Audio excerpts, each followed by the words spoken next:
check, check. Mic check.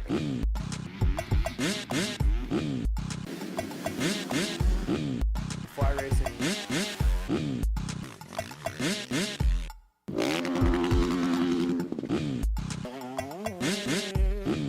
Fly racing.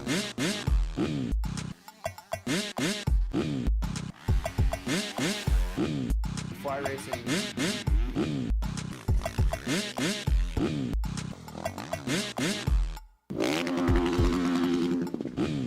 Fly racing.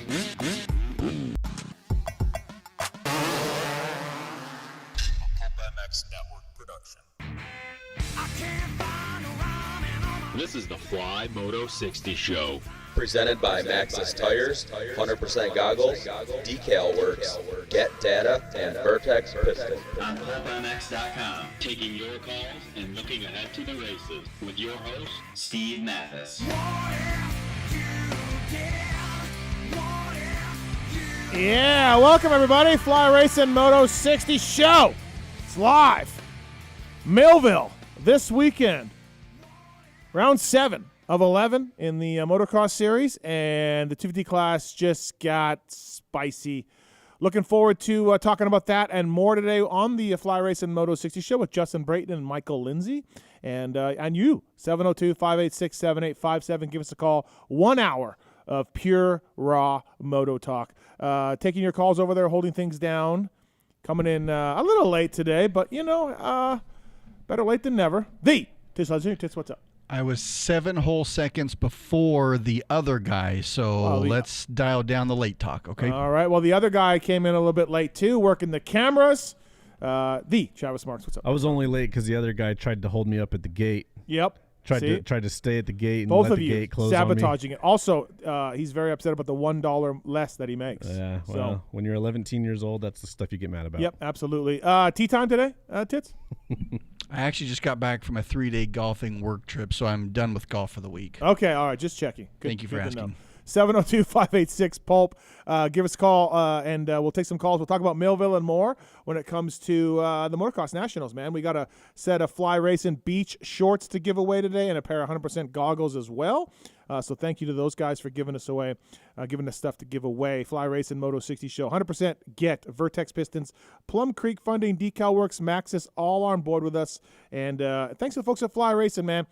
Justin Brayton coming up here shortly wearing Fly Racing, the World Supercross. Of course, Dean Wilson, Max Anstey over there as well. And you have over here RJ Hampshire, Jalik Swoll, Chance Hymas was crushing it, Jose Butron in Fly Racing. So check out those things. In about 10 days, we're going to have some big news from the folks at Fly Racing as well dropping. So stay tuned to our social channels for that, at Fly Racing USA on their social channels.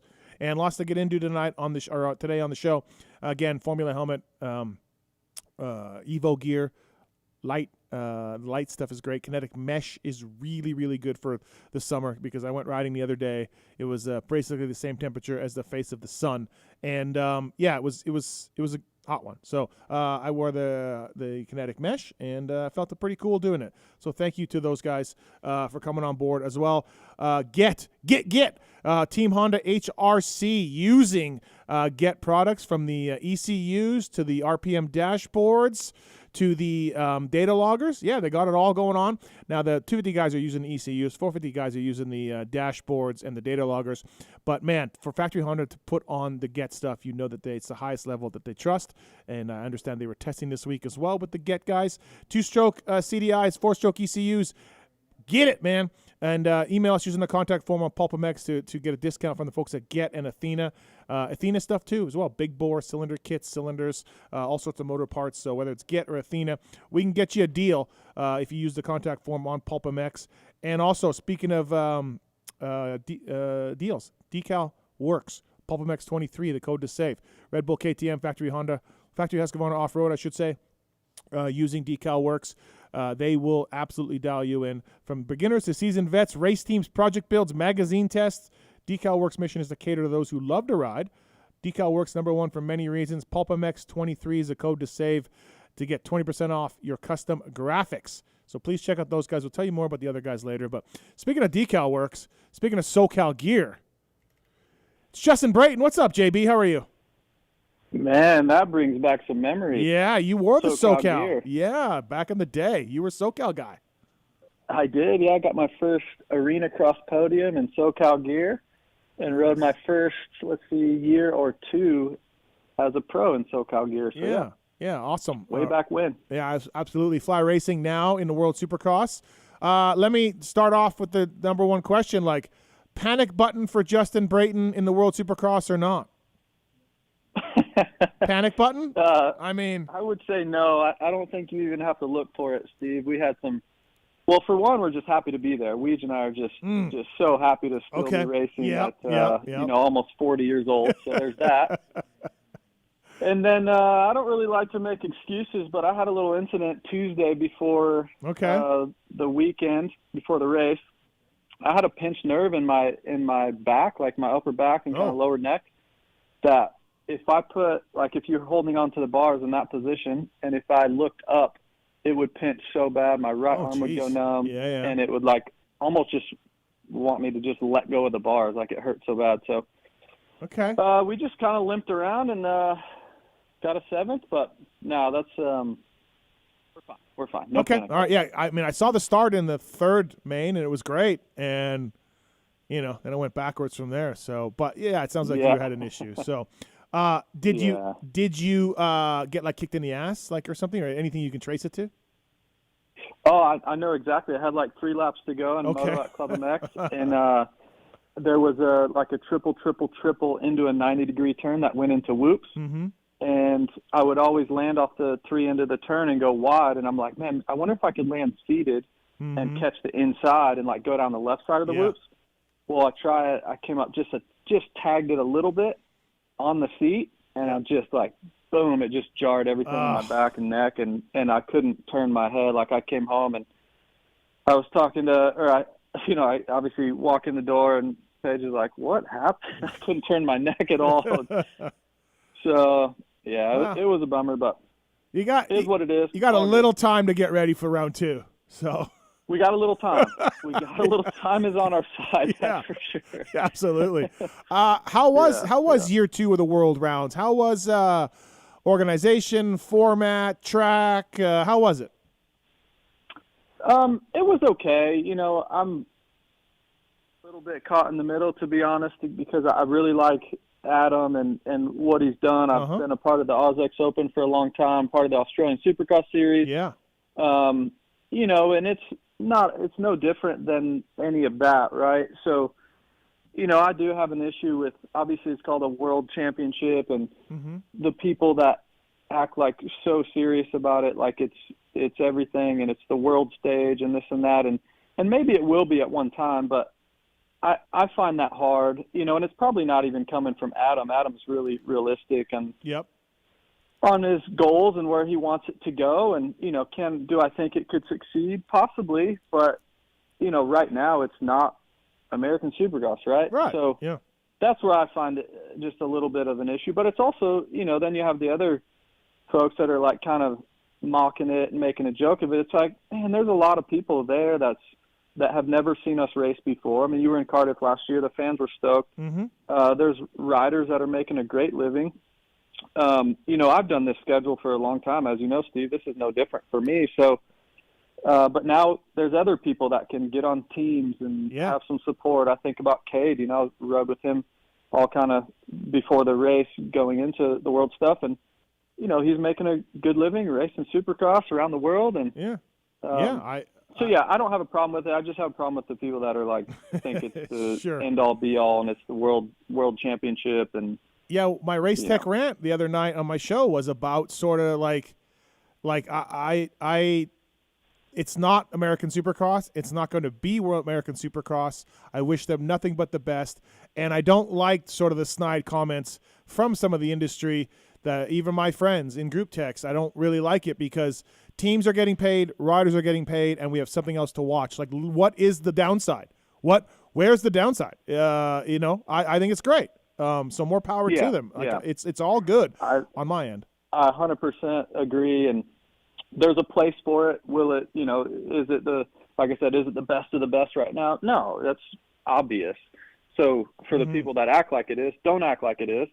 And then for the people that are mocking it, like, come on, it's creating a lot of jobs. Yeah. And, you know, for the media, it's creating more media and buzz. And I think if they can find their spot, which I think is the fall, you know, no different than the Bursies and Genevas of the world, have a 5, 6, 7 round series then, and you get some wild card guys. And I mean, you've been going to Bercy a lot longer than I have, but I've been there a lot and raced all around the world, and those are some of the most fun events, and the fans are just absolutely stoked. So if we could create something like that, I think it would be awesome. Great club sandwiches too, you know. So great club sandwiches right in the hotel. Don't have to go anywhere.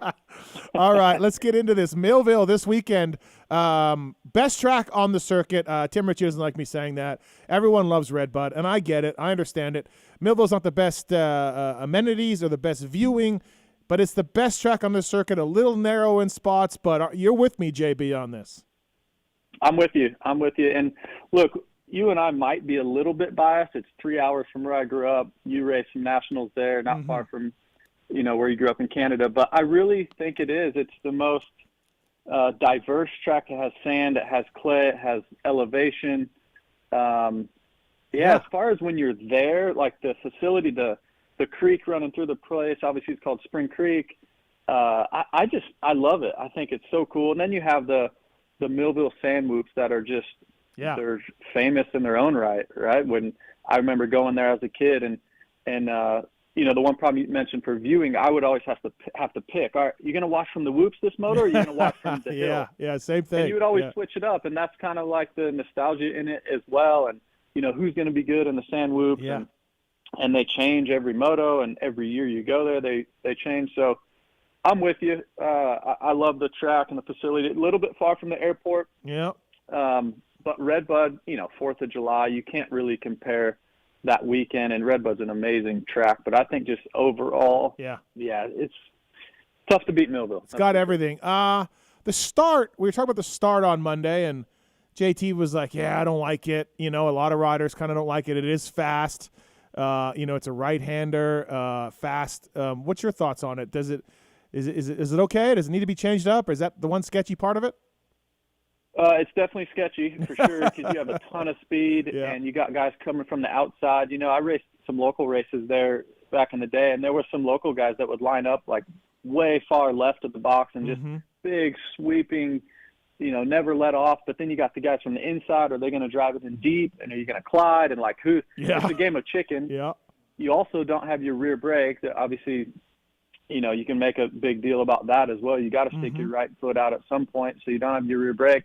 And then also, it keeps going too. Like it's just, you know, it's a 90 up a little hill, 90 again, wide open back down. It's the length or even faster than the start straight. So really, really high speed.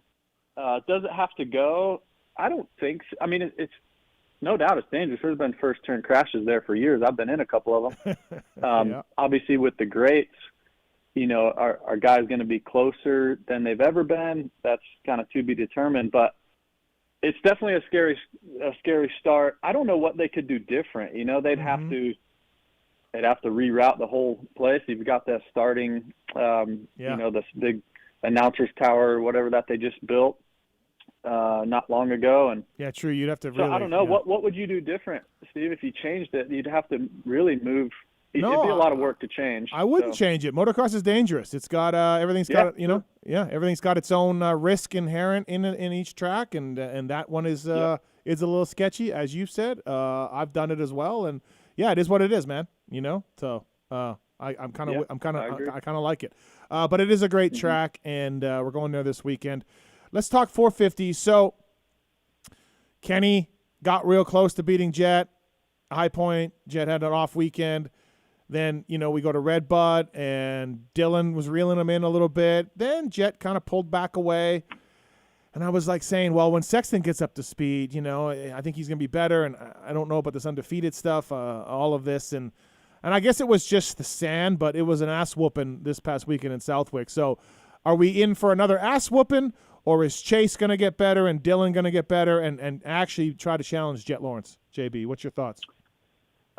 It's whatever Jet wants it to be. Okay. All right. Okay. I mean, honestly, Steve, look, we've been around a long time and seen a lot of riders. You've seen much more than I have, and I don't know if I've ever seen anything like this. Mm-hmm. I mean, when I watch him ride, it makes me want to go outside and put my gear on and go ride Southwick. And then it shows the other riders, and it's like, wait, no, never mind, I'm going to go back. Then you see Phil trying to fall down. And yeah, exactly.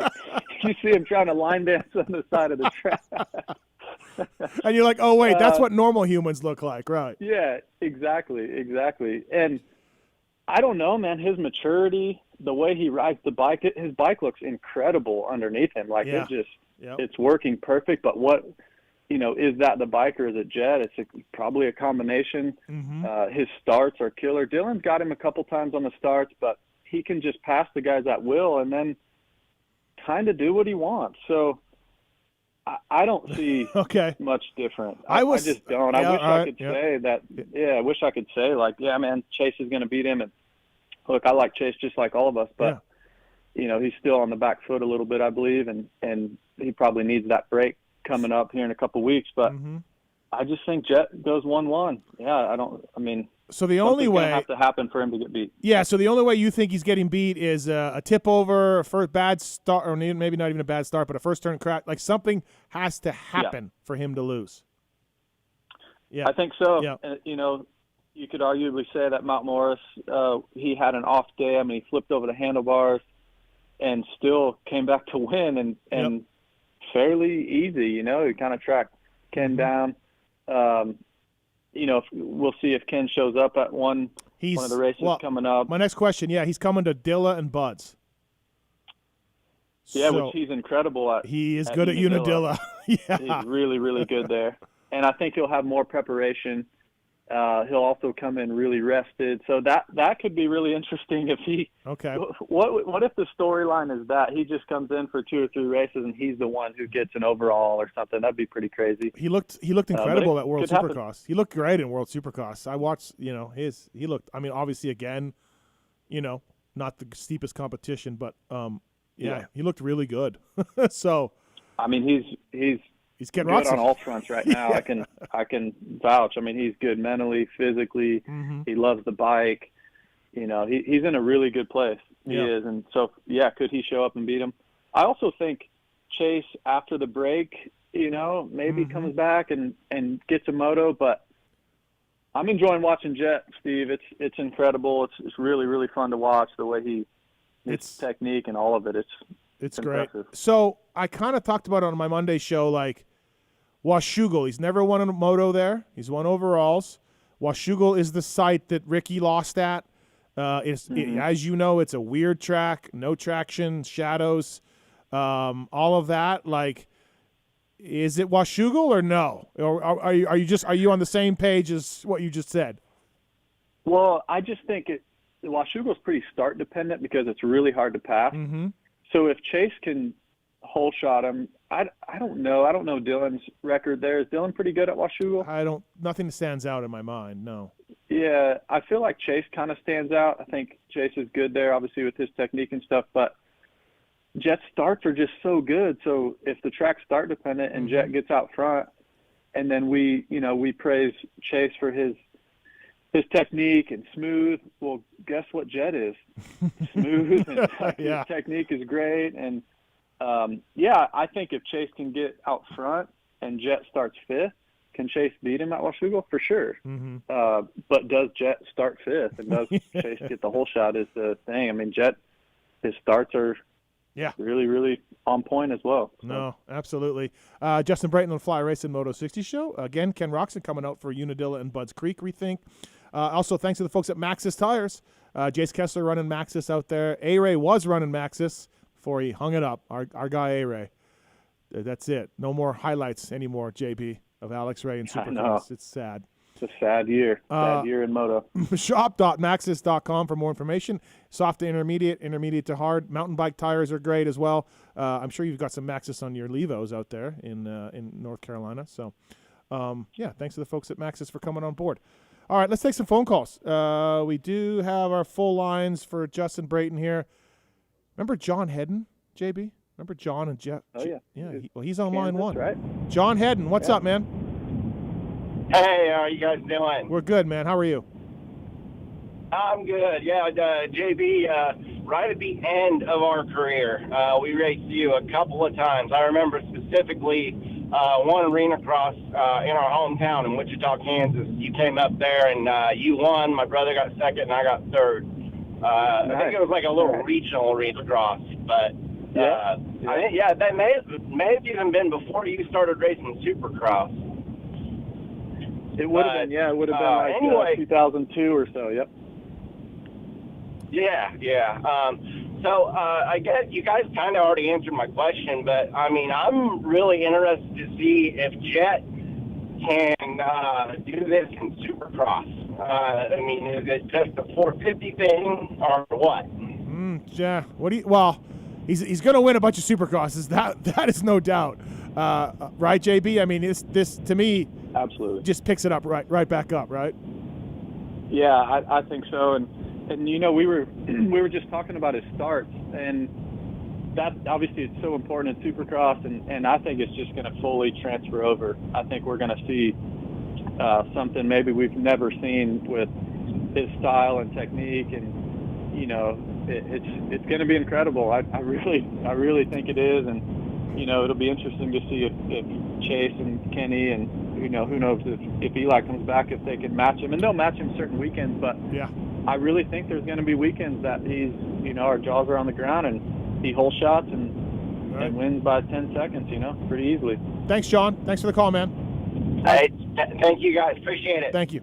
Yep, thanks. Appreciate it. We got Dan on 5. Question for you about World Supercross. Dan, what's your question for Justin Brayton? Hey, Justin.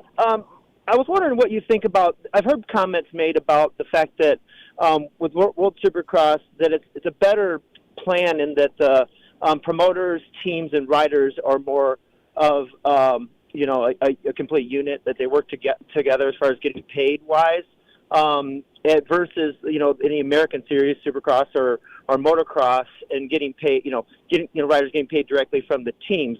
Do you think in the long run it's truly a better program? Or in my opinion, like I always feel like a team is going to pay a rider what they feel like paying a rider. You obviously command a little bit more money than a Cade Clayson, but in the end, is he going to be able to truly make a living versus riding in America? It's a good question. I'll just jump in here. There are some criticisms, and I've talked about them. Like the money goes to the teams. The money's about double a Supercross.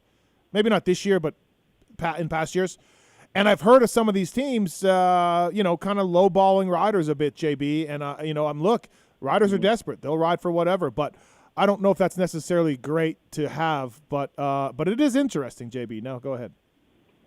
Yeah, and it's really similar to the NASCAR model, I know for sure, like drivers, say Jimmy Johnson, for instance, he can demand more salary and more of the track pay. Like a lot of times it was 50-50 in NASCAR. There, if you win the Daytona 500, it's a couple $1 million. Driver gets $1 million, team gets $1 million. But then if you're a guy like Jimmy who demands a high salary, maybe he just takes less of the purse. Like it's all negotiating. So it's really all the same thing. It's just coming from a different pot. So for a guy like Cade, he negotiates his American Supercross deal, and I don't know what Cade would get paid, but let's just say he gets $50,000 salary and he gets to keep all of his purse money.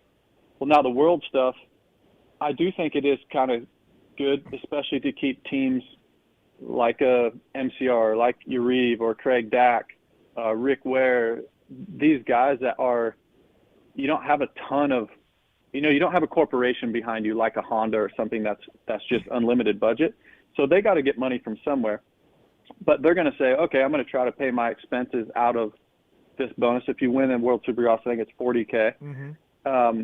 They get to keep half of that, or what? Like it's all negotiable, right? Like last year, Genova got part of the purse. I negotiated a little bit higher salary, gave him more of the purse. This year, I've got I get 100% of the purse, and a pretty good salary as well. So it's just all negotiable. It's just no different. You're just trying to figure out what it's going to take for you to go racing, and that's the money you want. Would you like that for American? Do you think that there's a future in that, in doing that over here? Well, I don't know, because you're dealing with different players. You're dealing with factory Honda and factory Kawasaki and all these. You're not dealing with private teams. I think that model is more of a private team model, and that's what you have in NASCAR and you know, some Moto GP. And so I think it's just trying to get the Genovas of the world a little bit of money and to feel good about it. You know, I would spend hours talking to Coy about he just wanted to get something. He didn't care if it was $5. He wanted to feel like a part of something. You know what I mean? Right. Absolutely. So it makes you feel like you're a part of it. And look, it's never that money that they're earning in World Supercross is never going to pay everything. But at least if you're a team owner and you're spending $1 million a year, at least you can recoup some of it and feel good about going to the race. And, I think. And then, they've got their own bank accounts. Like, you're not dealing with Honda Corporation that just has millions and millions. Yeah, I'd love to see something where the teams in America, you know, if you had one guy that make a night show, two guys make a night show, three guys, whatever, however many guys make a night show, which is i.e. the show at night, it's worth something. Feld should pay you something, but you know, the AMA pays the purse or Feld pays the purse. You can't really get a straight answer on who pays purses. So I don't know how we're going to change that in America. But I like the World Supercross method. I just wish some of these riders would tell some of these teams for these deals, like, no, I'm not doing that, man. I'm not going for $1,000 a weekend, you know, or whatever. Like, there's some guys not getting great deals. So there was also when we did X Games back in the day. When I won it, I know JGR got $25,000. So ESPN or whoever paid the winning team $25,000, and then I got, I think it was $30,000 or something to win as well. So that's kind of cool for a team to spend money. They feel like they have a chance to actually recoup something, you know? Sure. Dan, good question, man. Thanks for the call. No problem. Thank you. Thank you. Rex is on 4. What's up, Rex? Yeah, I was just wondering, Justin, what's your take, being a veteran in the sport, on dealing with fans and spectators asking for autographs and stuff? I mean, everybody knows you're a great guy all around, but dealing with them, and I know we all know how Steve feels about lots of strange people coming up to him and talking to him, but how do you handle it, and what would you expect out of a spectator coming up to talk to you, Justin? It's a great question, and it's kind of a two-part answer, but the first one is it's really, really difficult on race day to have that face on and be chatty because you're focusing so much on the race, and it's usually in between practice and the race, so you're reviewing film, you want to get a nap, you want to get some food. It's just really, really hard timing. And then for me, I'm not much of a surface level guy. Like, hey man, how you doing? Oh, good. Okay. Yep. Hey man, how you doing? Oh, good. I don't really like that. I would rather have 10 or 15 spectators that I could show around the truck, talk to them about where they're from. Do they ride? Do they not? So it's really, really difficult to just have a line of people and you know, your mind's on something else. So, you know, I give it to, like, MC was so good at it. Everybody who came through the line, you would feel like you're friends with them. Pastrana. So it's just difficult timing. If there's fans out there that say, well, this guy was mean to me or whatever, well, think about if you were in your office or if you were a doctor in surgery and random people came up to you and like, hey, can I talk to you for a minute? Hey, can you sign this while the guy's in surgery? It's no different. We're at work. We're racing. There's a lot on the line. So it can get difficult. Yeah. All right, Rex. Anything else? No, that should be it. Thank you very much for your time. Thank you, man. Appreciate it. Thanks for the call.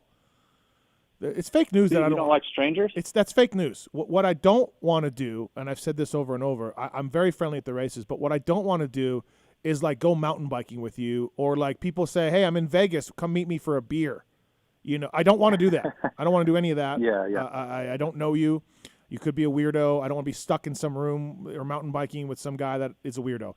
So, but I'm fine to talk to people, but it's turn that into, you know, me not liking people. So I don't know. Yeah. You know what I mean, Steve, though? Like some of the fans judge a rider or athlete off the 10 seconds that they got to see him. And there's so much going on in a day that I guess I would just say for the fans, like there's a lot of stress on the riders. So don't take it personal if they're short with you. For sure. Yeah, I agree.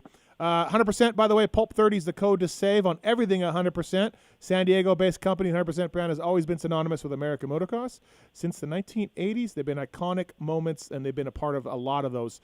Downhill mountain biking, BMX, street bike racing, MLB, snowboarding, all genres of running. Jet Lawrence, 100% goggles, Star Racing, Yamaha, Cooper, Webb when he was racing, AP, wearing 100% goggles. Pulp 30 is the code to save with those guys on everything under the sun at 100%. So thanks to those guys.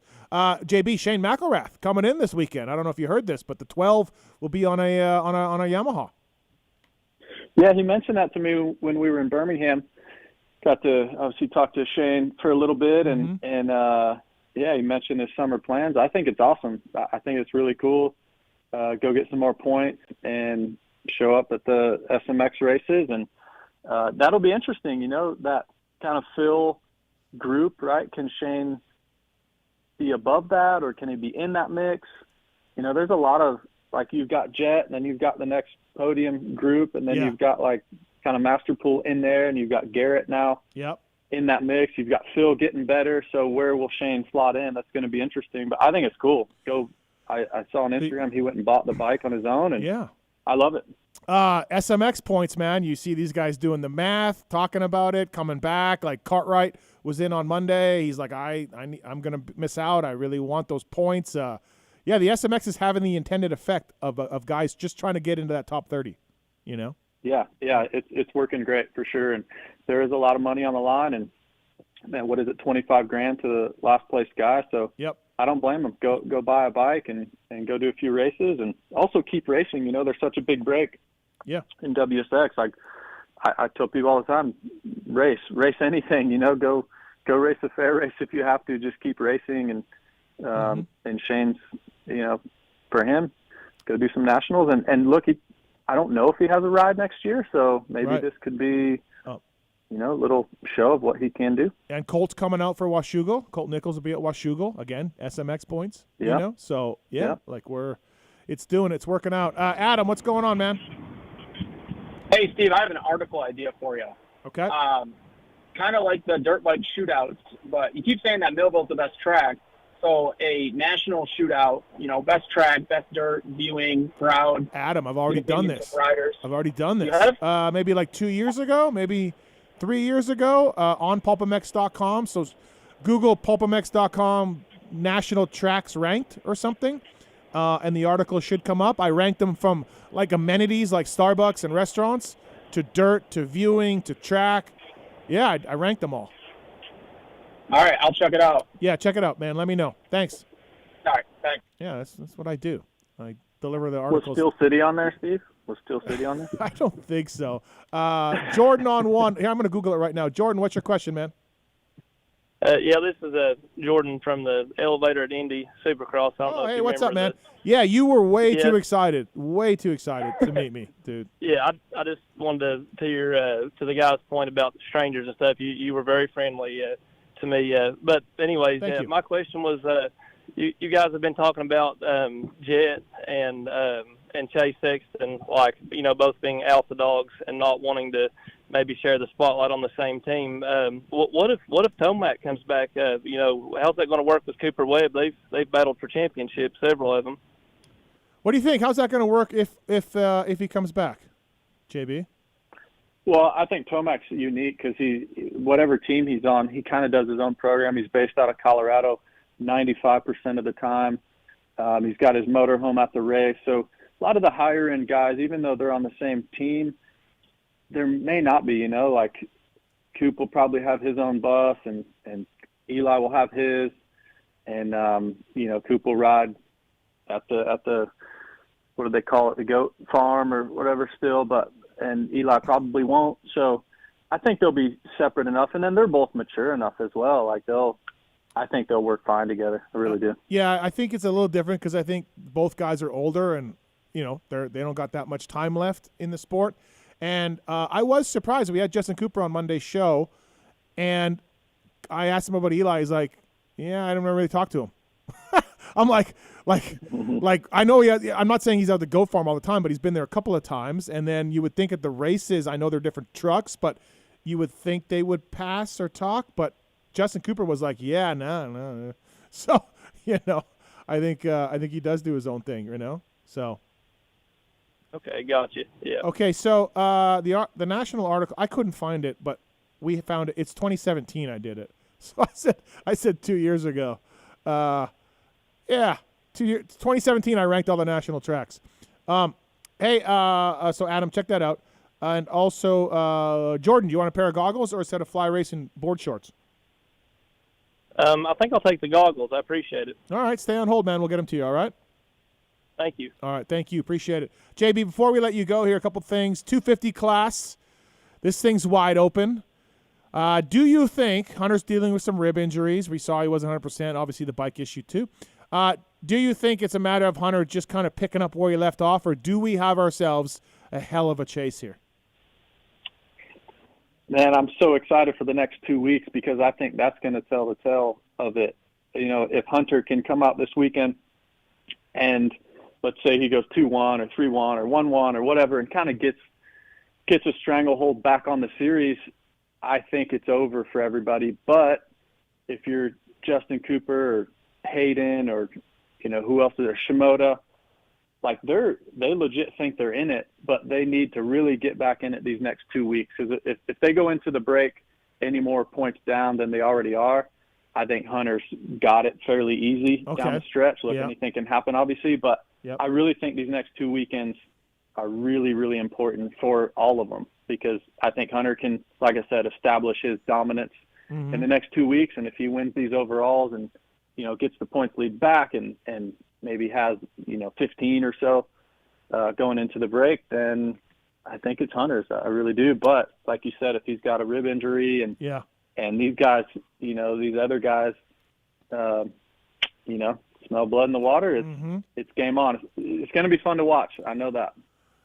We propose just filming RJ 24/7 these next few weeks. Yeah, RJ, I forgot about him. He's in it as well. Look, anything can happen with RJ. He's not going to give up. His starts, though, if he could just get some good starts, that's it. I mean, the first 100 feet of the race is basically will determine how he's going to do. His average first lap position is 16th or something. It's just unbelievable. Crazy. Like, it's just, what are you doing, So yeah.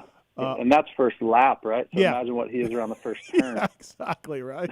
So 30 seconds. Hard to beat that. All right, JB, before we let you go, I always ask the guests who's going to win this weekend. I'm going to go Jet. You're going to go Jet Lawrence. We get that. Who's going to win 250s? I think Justin Cooper wins 250. I think his starts are really good. He had a good Southwick. I just think he bounces back and gets his first win of the season. Okay, fair enough, man. Thanks for the time, JB. Always appreciate it. I'll see you in the group text making fun of Phil. Next couple of days or so. So seems to be what we like to do over there. Yep, cool. Thanks, Steve. Thanks, JB. Appreciate it. That's Justin Brayton on the Fly Racing Moto 60 show. Plum Creek Funding. If you're looking to purchase a new home in 2023, first-time buyer, investor, vacation home. If you have a vacation home like Mark's, Plum Creek Funding has programs that suit your needs. You already own a home looking to pull cash out. Contact a pro with over 25 years of experience, Zach at plumcreekfunding.com, P-U-L-M, creekfunding.com. Reach out to Zach, and thank you to those guys for coming on board. plumcreekfunding.com, and appreciate that. All right, next guest from Vital MX, Michael Lindsay. What's up, ML? How are you? I'm doing good. Yourself? We're great, man. Do we have a dark update? Like, he's in Cali? He's lurking in Cali?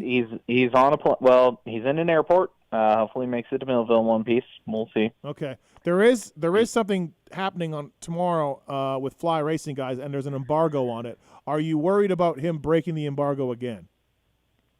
I mean, it's very likely. I wouldn't be surprised if he just walks in the room and posts something on Twitter immediately. Or okay. I don't know. Between either of you, I don't know which one of you is going to screw up and break the embargo. I'm fine, dude. I'm good. We do have Jared on the Mr. phone. Embargo. We have Jared on the phone talking about fantasy sleepers, and I want to get the Millville talk with you, but also ML. By the way, 702-586-7857. Give us a call. ML, you are the Jerry Whisperer. What in the hell's been going on? And would you pick them this weekend for Pulp MX Fantasy?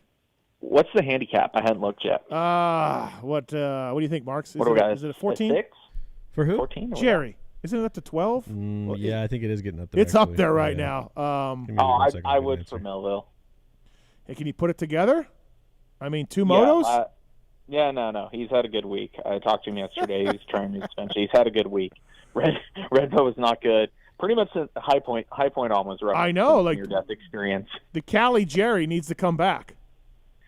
Yeah, I think he was too soft when he went East Coast. He was okay. He's got a lot stiffer this week. He's a lot better. I mean, the one track he will probably. I mean, it'll either go good or go bad. He will kill himself at Millville for good results in front of the hometown fans. He's 12. He's a 12. He's 12. I would take him unless something really weird looks up in qualifying. I would take him at a 12. Okay, all right. Well, let's continue on the fantasy the realm. We have Jared wants to talk fantasy sleeper. Jared, what's going on, man? What's your fantasy sleeper? What's up, Steve? This is Jared. I just wanted to let you know about a fantasy sleeper. Yeah. Brian, the Pressure Saunders on the 971 KTM from Pennsylvania. I am calling 15-15 finishes. Whoa. This kid really sends it. I've known him ever since I'm like 10 years old. So I've raced his dad when we were back in the day. So okay. It'd be pretty cool to see him put it up there. It's on the 250 class. So 15-15. Keep an eye out for. Yep. Okay. All right. This reminds me, there was a guy that was. Yeah, we call him Brian the Pressure Saunders. Brian the Pressure Saunders. Yes, sir. Okay. Well, there was somebody preseason trying to convince me. Well, now you have put a lot of heat on him, a lot of pressure on him on the show. So, yeah. Yep. Okay. Thanks for the call, man. Appreciate it. Thank you. I've never heard of Brian Saunders. Wow. ML? There was somebody trying to convince me preseason. Who is it that came back ex-pro? Billy Ainsworth? Somebody was trying to tell me, oh, man, I see him ride all the time. Definitely top 20 material. Didn't make the first 2 nationals.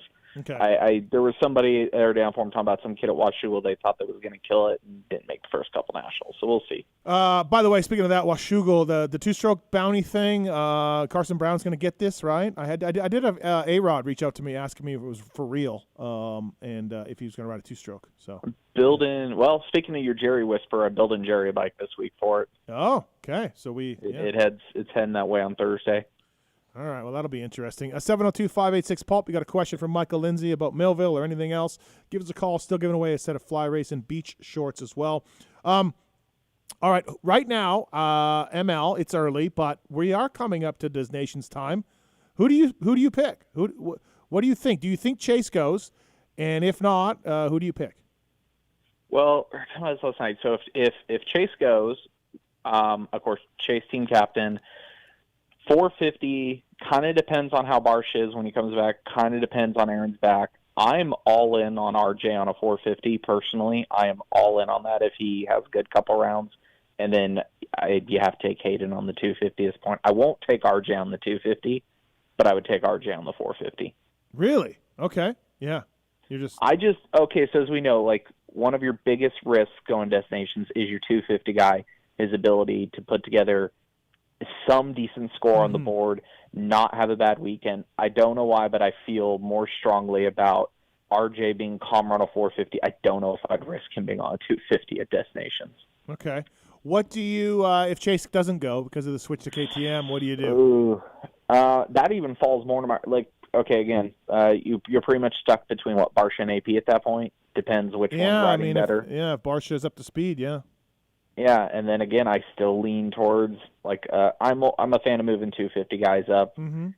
Maybe look at 250, but I heard this last night. It's kind of slim pickings because AC and Anderson can't go because Cowie won't send anything. You're running out of options really quick. I think at that point you may put RJ on a 450. Yeah, again, I'm all about it because I don't know, just random chance. For some reason, it's okay, are both Barsh and AP going to be good then? Let's see. We got plenty of time to pick. Luckily, as much time we have as SMX, because we usually announce in years past, we would announce our team. We'd try to at Unadilla. Mm-hmm. I got a feeling this year is going to be one of those late years. We're probably not going to know till Buds or Ironman, who probably, I'm guessing we'll wait till Ironman to pick our team. Yeah. Yeah, we pushed it back later as well last year, so it's been done, right? Yeah, who's your biggest worry for other countries? I was thinking about the other night, depending Australia, on Gillian. Right? Australia, I was also kind of Spain. Like Fernandez is riding so good this year. If Ferris is good and healthy by then, like Spain could have a solid 3-man team with Prado, Fernandez, and Ferris. Yeah, really good. Maybe they send Boutron. He said he's ridden there 9 times. I mean, good God.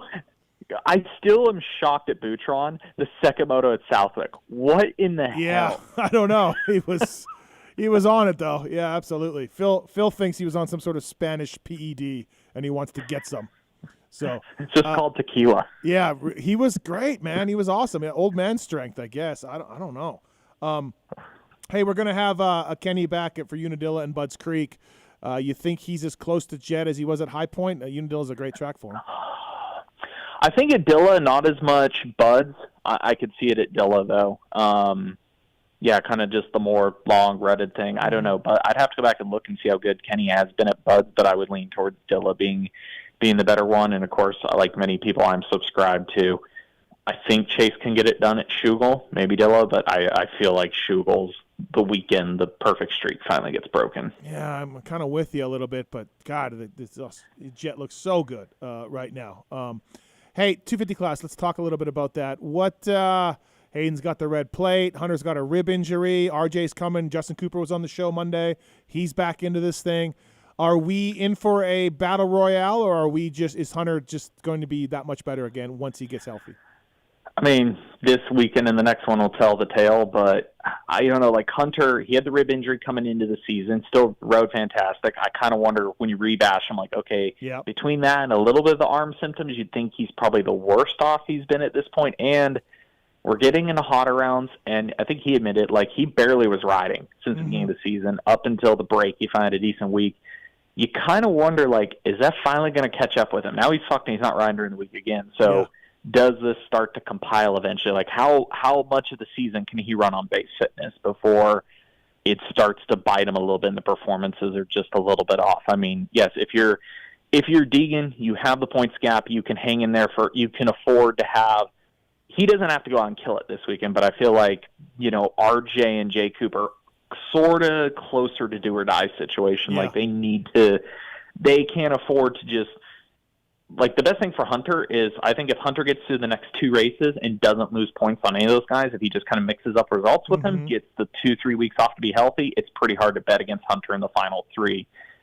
Somebody, whether it's Hayden's got a little more breathing room, but your Jay Cooper and your RJs have to step up the next 2 races to have a chance at this thing. They can't just sit back and go, I'll just stay in and figure it out in the last 3, because no, Hunter will be too good in the last 3. Yeah, Hunter should be better, right? I'm with you on that in the last 3.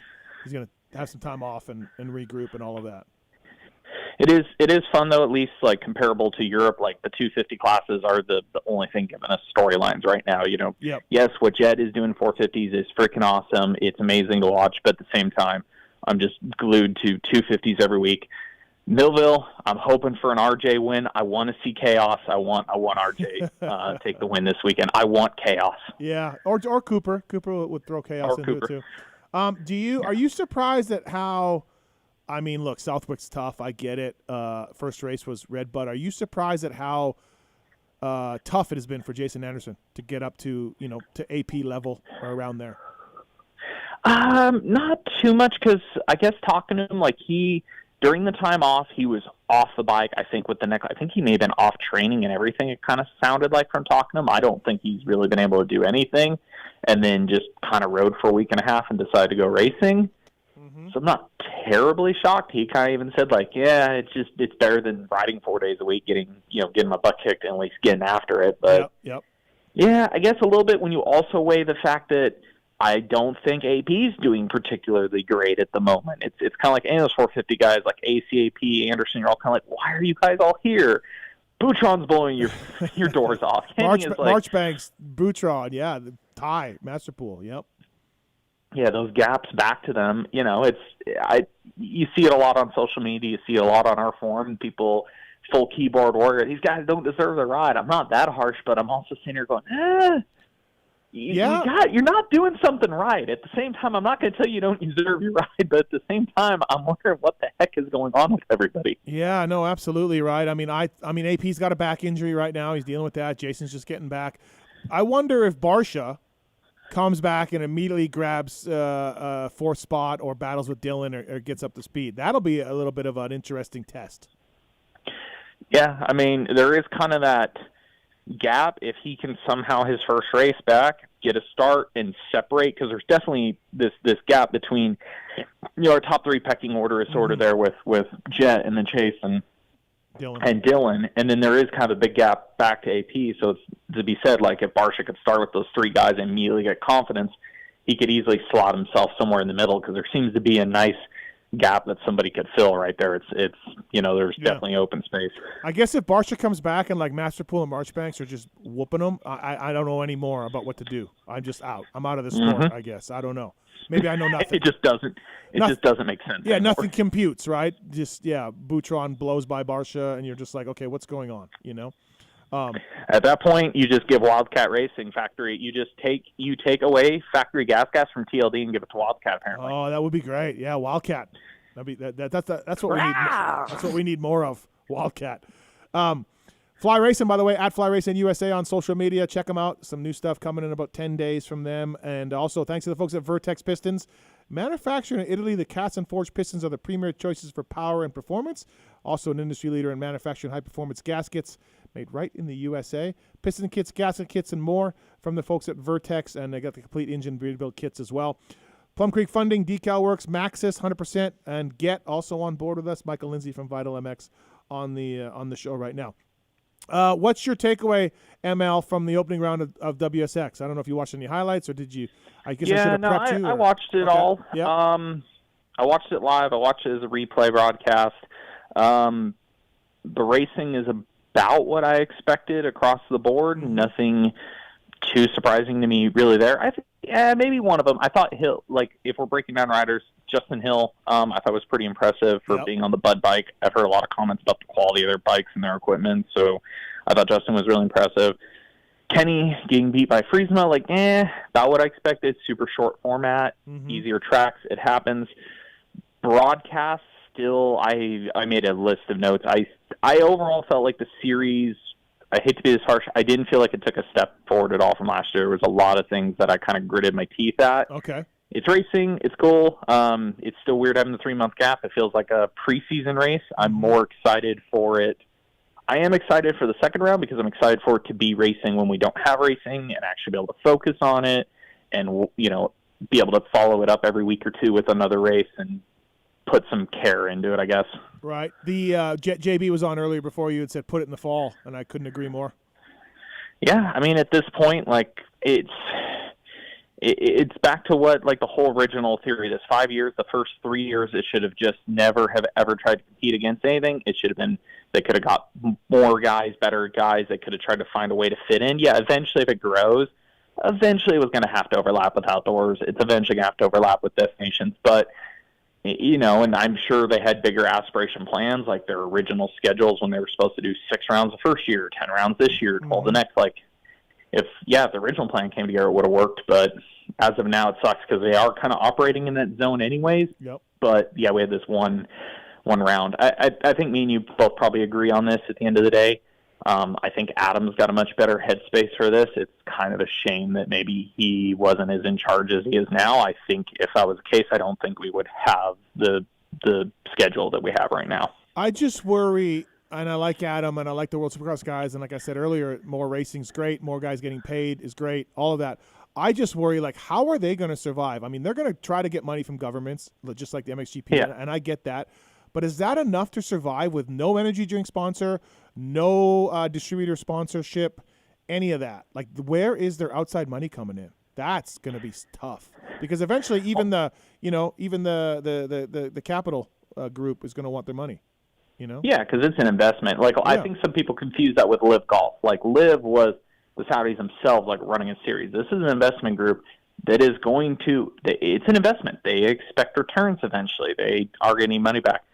I think, me and Lewis talked about this quite a bit. I think the series is personally more of a success in my book, going to places nobody's gone. I don't really care if they race in Germany or France. I think it's actually a harsh comparison for them because there is that racing in those countries. And as we've seen with the French round getting canceled, the English round or the British round having an okay turnout, I think it's harder to deem those rounds a success.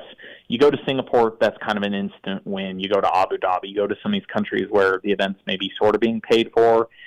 Just racing in those countries, to me, I think is a win for the series on paper. I think it's a great storyline.